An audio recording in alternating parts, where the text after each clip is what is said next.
আসসালামু আলাইকুম।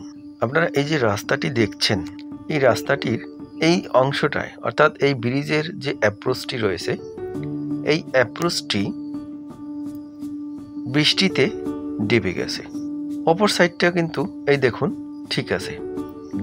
এই সাইডে বালু নিচের দিকে ডেবে যাওয়ায় কিছু কিছু অংশ ডেবে গেছে।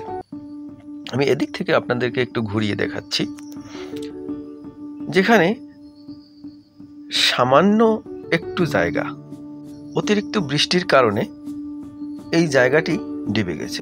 যে কোনো সময় বড় ধরনের কোনো দুর্ঘটনা কিন্তু এখান থেকে ঘটতে পারে। একটি লাল নিশান টাঙিয়ে রেখেছেন, অর্থাৎ এখান থেকে যদি কেউ আসে সাবধানতা অবলম্বন করবেন, এজন্য যে কেউ এই নিশানটি টানিয়ে রেখেছেন। মূলত আমার বক্তব্য এখানে নয়। দেখুন গাড়িটি কিন্তু ওপাশ থেকে ঘুরে গেছে। ওদিক থেকে গাড়ি আসলেও কিন্তু এই যে একটি অটো গাড়ি আসতেছে, এই গাড়িটি কিন্তু ওপাশ থেকে যাচ্ছে। ঠিক এপাশ থেকে তখনই ওই মুহূর্তে যদি আরেকটি গাড়ি আসে, তাহলে কিন্তু অ্যাক্সিডেন্ট হওয়ার সম্ভাবনা খুব বেশি থাকে। এই সামান্য গর্তটুকু আমরা স্থানীয়ভাবে কিন্তু একটু মেরামত করে চলাচলের জন্য উপযুক্ত করে দিতে পারি। তো 5 বস্তা বালু লাগতে পারে, সামান্য খোয়া, সর্বোচ্চ 500 টাকার ভিতর কিন্তু একটু মেরামত করা সম্ভব। অথচ আমরা স্থানীয়ভাবে যদি একটু মেরামত করে দেই, এতে দোষের কিছু নেই। কিন্তু আমরা অপেক্ষা করতেছি কখন কন্ট্রাক্টর আসবে, কখন সরকারিভাবে একটু করে দেয়া হবে, এই চিন্তাই করি।